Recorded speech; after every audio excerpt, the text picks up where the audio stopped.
Good evening. Welcome to our January 8th mastermind meeting. It's our Think Success Mastermind group.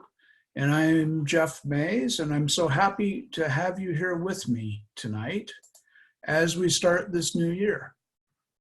It's very good, I think, that we are getting together and having a time to share and get things going. This group is fairly new. And it's a group that I would invite you to if you haven't been to before, as we're interested in studying, learning, and building success in our lives. Success can be whatever you believe it is, but success for me, there's a real true definition of success that I love that was from Earl Nightingale. And that definition was success is the progressive realization of a worthy idea or a worthy goal. So I think it's very important to break that down just a little bit. Success, which is what I think we all want in life, whether we're striving for it on purpose or just in general, I think it's very important that we all move towards being successful, doing what it is that we do, or doing what we'd like to do. So the way we get to that point is that we have a worthy idea or a worthy goal. Now, there's been a lot of writing over the word worthy in many years, and worthy can mean everything to everybody a little bit differently. But worthy to me means it's something I would give everything else for. It's something I would give my life for. It's something that is much more than a car or a bank balance, or even a dream home. Worthy is something that's very big. And if you really look at it and you say, what is it that I'm worthy of? And what is worthy of me? Reverse the question. So as you look at that and you start thinking about that this year, 2020, we're 8 days into the new year, and you start thinking, what am I worthy of doing this year? What is worthy of my attention? What is worthy of my abilities? What is worthy of my time? And you may want to kind of weed through some things. You may want to take a little bit of an inventory. You may want to take some time and think about worthy versus, it's okay. Even if you wanted a new car, having the right car can be more worthy than not. If you just say, I need a new car, and somebody brings over a $2,500 beater and gives it to you, well, that'd be one thing. But if you go out and buy the new car that you've always dreamed of, in my world, that'd probably be a Tesla Model X, right? If I actually go down and buy that Tesla Model X, I would have to work for that. And I would want to be able to pay for it. So, it would be worthy of me to drive that car. So whatever it is that you want, make sure it's worthy. It's not just something, that's not worthy. Think about that word worthy. What does it mean to you? How do you feel about that? How does that make you resonate and feel towards doing things in your life? Is it worthy of you? The bigger question, right? So success being the progressive realization of a worthy ideal. Now we've come up with an ideal that's bigger than us. It's a bigger idea than a small thing. It's not a thing sometimes, it's an ideal, right? So an ideal is something that's interesting. It's not necessarily something you can quantify, but it's something that you can say you're working towards. It's something, if I want to be a successful coach and I want to help people all over the world and I want to be able to travel and meet people and see the world and enjoy all that, I think that's an ideal. That's what I want to do. I want to give back to a lot of people.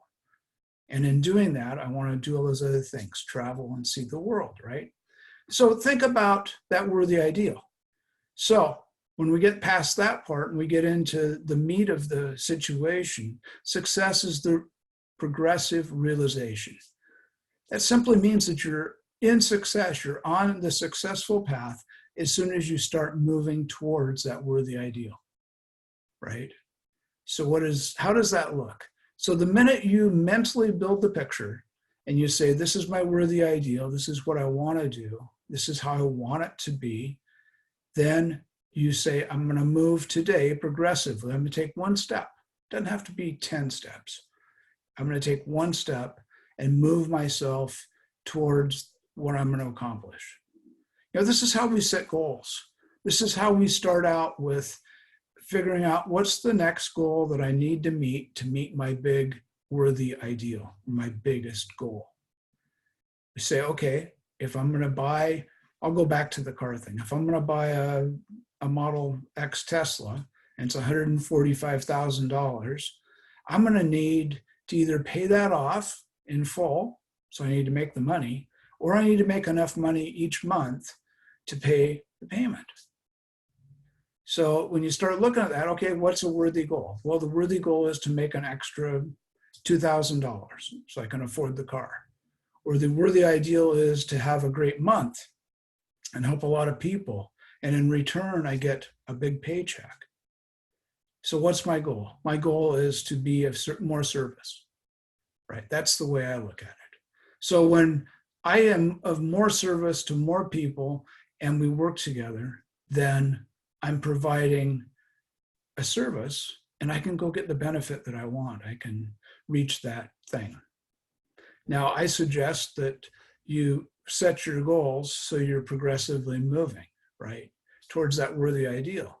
Then it becomes really easy. In fact, it's simple to say, what should I be doing right now? Now, if you run into that situation and you say, what should I be doing right now? Should I be watching TV? Should I be studying? Should I be making a video? Should I be doing a teaching, a class? Should I be volunteering? Should I be playing with the kids? Go back and look at that path where you're going. Now, you may say, okay, I need to go play with my kids because that's really important. And you can do that for a while, right? That's a wonderful thing. I'd love to play with kids. That's awesome. So maybe you spend an hour or two playing with the kids, but in order to get towards that goal, that you really need to do some more studying. That maybe you really need to make a video, or you need to add on to what you're doing in your business so that you have more content or you have more knowledge you're studying. So as you progressively do that, you say, okay, I'm going to go play with the kids for an hour. And then I'm going to spend the next 2 hours sitting down and doing some study. The decision to watch TV or to go out and have a drink or whatever it might be becomes much simpler because now I know I'm moving towards that ideal by having the thing that I'm going to do. So as you move forward into success, you're successful because you just did what you commanded yourself to do, right? It's pretty cool. So I want you to think about that. I want you to really spend some time with that. Think about your worthy ideal. I think it's a subject that we could talk about for a long time, but it'd be nice to have you here to talk with me so we could talk about that. I know as these calls get going, we'll have more people join, I'm hoping, and that we'll be able to do this. I'd like to be able to do it within the Facebook group. Right now we don't have, but it's under 100 people in the Facebook group. So if you don't belong to the Facebook group, please ask to join. I'll let you in. I'm inviting people every day. And if I haven't invited you yet, it wasn't because I didn't mean to. It just can only type so much every day, right? I'm spending that hour doing that work. So let's talk a little bit about tonight about how things are going. I think the beginning of every year, there's always some reflection that needs to be done. And you need to kind of look back and see where you are so that you can plan to where you're going. Get on the path towards that worthy ideal. So tonight, I just wanted to talk for 5 or 10 minutes about the way I look at this every year.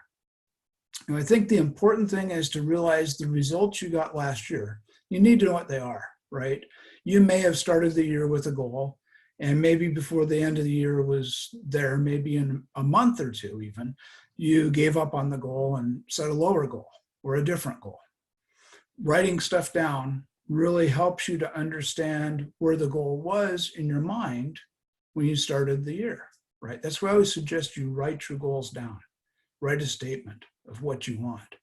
So you've written it down, and through the year, you didn't do it. You didn't take the action you needed to do it.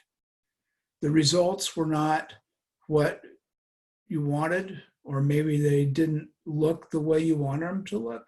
Maybe it was a great year. All those things really just tell you of where your mindset was during the course of the year to take the action to get what you wanted. Not too hard, right? You're looking backwards, it's pretty easy. You don't have to think a whole lot about it. I'd suggest you do this. You do a little reflection and just say, what was it last year that I wanted? How did it look? What were those pictures that I was building that I could achieve? And then go back and see what the results were. Did you get them? I'm always good. I'm always good at achieving the business goals. I'm pretty good at achieving my financial goals. I've got some spiritual growth goals, some personal development goals that I'm always good at. But sometimes when I get into the relationship goals, I'm not so good at those. And I really need to figure out why that is.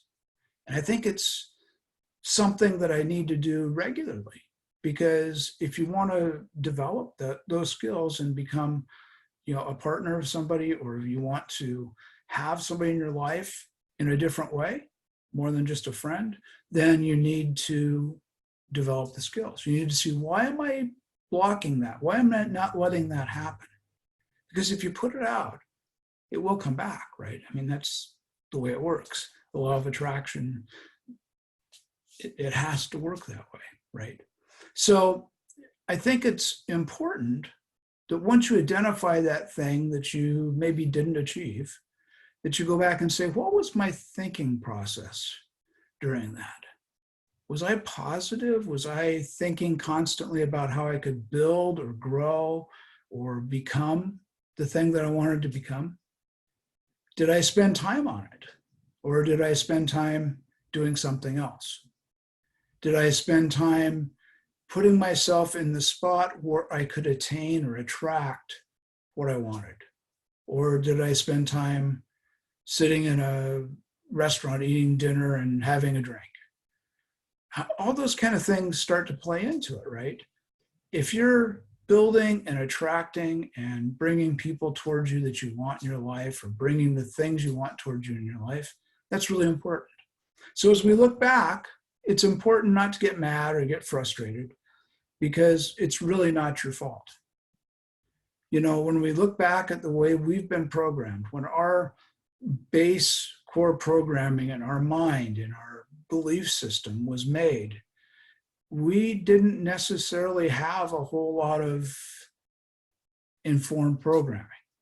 Maybe some of us were very lucky and we had parents and grandparents and people around us, our society, our culture, supported us in learning and developing new and great ways to do things. And maybe it only did in certain areas, and maybe in other areas it just wasn't there. So it's really not your fault. We have this programming in our subconscious. We talk about the conscious mind and the subconscious mind, and the way it works and the way things happen. If you haven't looked at the stick presentation I have on the website, please do. But as we look at that stick person, we understand the programming in our subconscious. Excuse me. Programming in our subconscious has been built up over many years, sometimes many generations. And sometimes we had nothing to do with it. Some of that programming's been put into us since we were a baby, or even in our DNA before we were a baby. So understanding what that is and knowing what that is where we need to start. So if you have something you really want to change, and you go back and say, okay, that goes back to my great-grandpa or my great-grandma, and I want to change that. How do I go about changing that? Those things that are in our programming, those things that have come into our subconscious, create what modern theory and thought says is paradigms. And paradigms are really nothing more than a multitude of habits put together into bundles, and it's the way we create automatic responses in ourselves. So if you were programmed to like or dislike something from, let's say, as a child, everybody always said green peas are bad, don't eat them. And all the way through adulthood, you still may think green peas are bad. So if I offered you green peas for your dinner, you would say, no, thanks, I don't want those. Now, have you ever tried them? Maybe not. Have you ever thought that they could be good? Probably not, because you thought they were bad. So that programming, that's a really simple thing, but this is with everything we do, everything we say, because the programming makes automatic in our responses. We don't have to think too much about it. We don't have to think when we get up in the morning that I need to roll out of bed, I need to put my feet on the ground, I need to go through my morning routine. It all happens. Those are things that we've learned out of habit. And those habits come together to create a routine or a series of things that happen. So as you start to look at what's happened in the past, and you understand that that's really a result of the thinking I was in a year ago or 6 months ago, and it didn't happen the way I want it to. Well, the next step is to figure out, what do you really want to have happen? Because if you really want to change that, you need to change the thinking. And as you change that thinking, sometimes it's pretty easy, and sometimes it's really hard. And that's why the focus on paradigms comes in, because we need to look at how to change that thinking. And I think that's something we're going to talk a lot more about as we have more time and as the group grows. We'll talk about paradigms, how to change them, what they are, how to use them, how to change them. They're not all bad. You have some good ones. You know, if you're up and breathing and able to take food in, you've got a great paradigm. You're able to do those things. Somehow, through genetics or programming, you've been able to do that, right? I always kind of look at the whole thing as a computer, right? When you buy a computer at the store, it's not like it used to be, but a few years ago, you buy a computer and there's nothing in it. And basically all the chips and the electronics were all there, but they didn't have a program in it. And then you went and bought an operating system. And maybe it was Windows, or maybe it was Linux, or maybe it was Ubuntu, or whatever it was. And you took that operating program and you put it in the computer, you started it up, and you installed the operating system on that computer. And it was programmed with that from then on. I mean, you could, if you know how, you could uninstall it, but it was programmed from that point to run on that system. Windows or Mac OS or Ubuntu or whatever the system was. I remember there was a lot of them at one time. But now we only have one or two of those programs, depending on the type of computer you look at, and it comes pre-installed. So you're like the pre-installed computer. You have that programming pre-installed because somebody decided before you were born or as you were a child that you were going to be programmed a certain way. So you've got that operating system going and you're doing certain things. Some are good, some are great, some aren't so good. The not so good ones, you can change. You can change the great ones too, but don't want to do that. But you can change those ideas, those thoughts, those concepts, those beliefs, those habits that are counterproductive and make them work for you. We're going to talk more about that, and that's something that I really enjoy helping people with. It's not as simple. I mean, very few of us have the will or the willpower to say, I'm going to do this, I'm going to do it cold turkey, and that's it. You know, lots of times we'll lose that battle. I think that's why addictions are so hard. Well, paradigms aren't addictions, but paradigms are the subconscious part of your mind and the way you think, and they're programmed. So just think right now that I can't change it, because you can, and I can help you. So it doesn't hurt either. It's nothing gonna hurt you.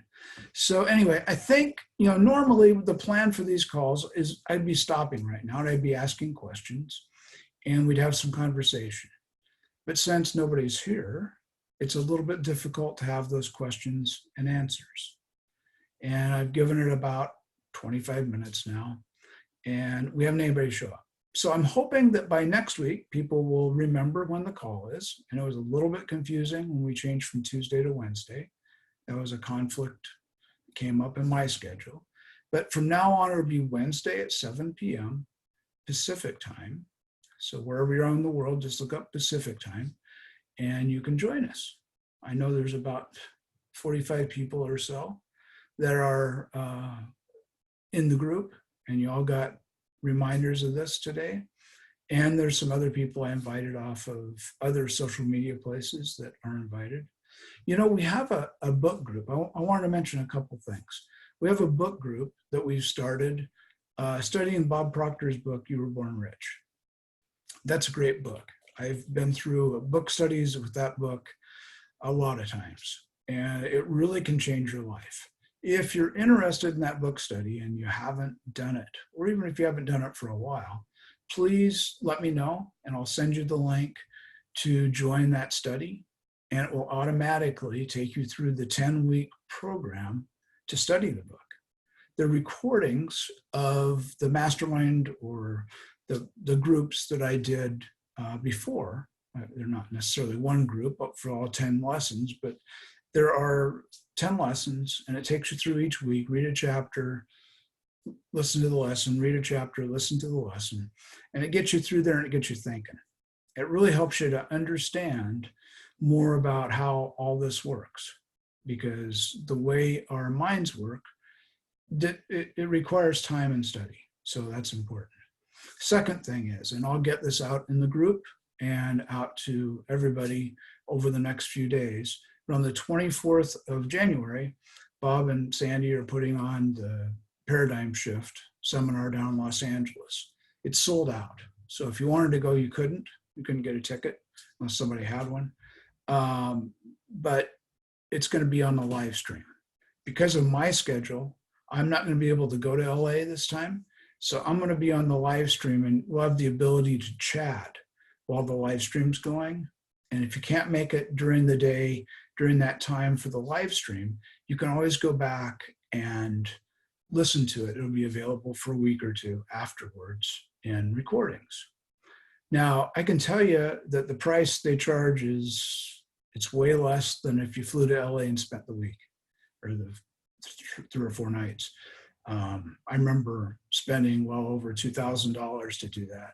And the price of $160 or $70 is much less than going down there. So even if you don't have time to listen 8 hours a day for those 3 days or 2.5 days, it'd be great because you can pick up pieces of it. And every time, I've heard Bob do most of those presentations dozens of times, but every time I hear him, I pick up something different. And you say, well, you can repeat some of those programs. And I can almost say what he's going to say.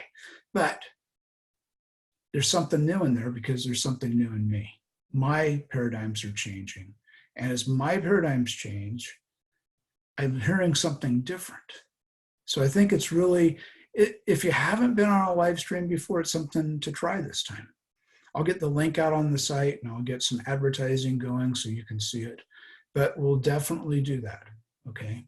And then on the next Wednesday after that, rather than our group call, I'm going to be doing a webinar. I'm going to do a big invite to that.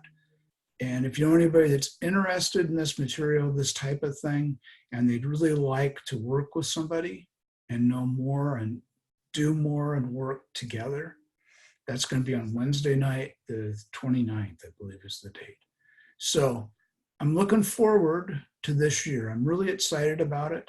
You know, one last thing, if and I realize we don't have anybody on here, but I'm going to share the screen here for just a second, because tomorrow I'm doing a talk, and it's here in Vancouver, Washington. It's at noon, It's at the Uptown Barrel Room, and it's to a group, and we're going to talk about 2020 vision for building your business with me, Jeff Mays. So I think that would be cool. If you happen to be in town tomorrow and you come up to me and tell me, hey, I saw this on your website and I listened to you and here I am, tell me that because I'll buy you lunch. How about that? It's an ethical bribe, right? Bribe you to be there. I hope you can be there. Hope somebody will be there. I know 8 or 10 people will be there, and usually there's 20 or 30 people when I do those types of talks. So I really look forward to seeing you tomorrow if you're in Vancouver. So that being said, next week we're going to talk some more. We're going to talk a little bit more about how to understand and move forward with your paradigms. Hopefully, we'll have a few people on here that will have questions, and I'll try to have answers. And I would really enjoy communicating, talking, and being interactive, because I think as these Wednesdays go forward, I plan to do this every week forever. That's my goal. So I want to be on here and offer time and my thoughts, my abilities to help you. So have a great week. Thank you so much for being here. I'll post this in the member area in the private group, and I'll hope to see you all very soon, especially next week, 7 o'clock Pacific. Thanks.